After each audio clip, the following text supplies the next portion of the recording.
Chebrytė labai fainas 22 metų ramukas TRX 1500 po vandalizmo.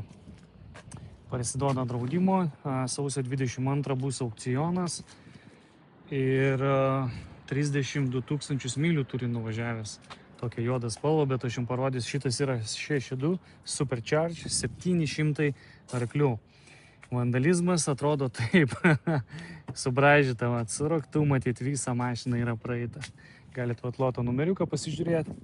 Šonai, bam, kapotas, durys, yra subraižytas, stiklas sudaužytas, šitos durys, stiklas irgi sudaužytas, šonas visas nubrėžtas, ratai, diskai, viskas tvarkoj, bagažinė irgi, 4 varomi, nu, kaip turi būti, kaip viskas, žinai. Čia šonas irgi subraižytas visas. Kažkas tai stipriai nemėgo to žmogaus, manau. Stiklas sudaužytas, stiklas šitas, kaip matot, irgi matau sutrupėjęs, sudaužytas.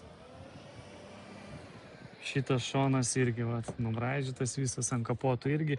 Nepaliko vienu žodžiu ne vienos laisvos vietos, kad nereiktų dažyti.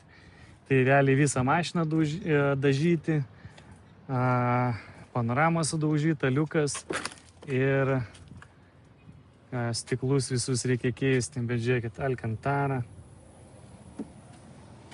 Jisai nesikūrė, nežinau, yra raktai, bet jisai nerašo, kad stationary, tai nežinau, ar čia dėl akumuliatorius, ar šiaip kažkokios problemos, bet kaip žinot, ramukas šitas yra rimtas aparatas, rimtas žvėris, 700 arklių ant pick-up troko.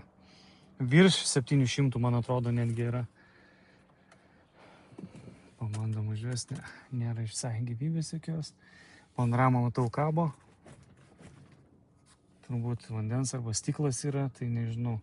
Bet čia iš vidaus atrodo viskas gerai.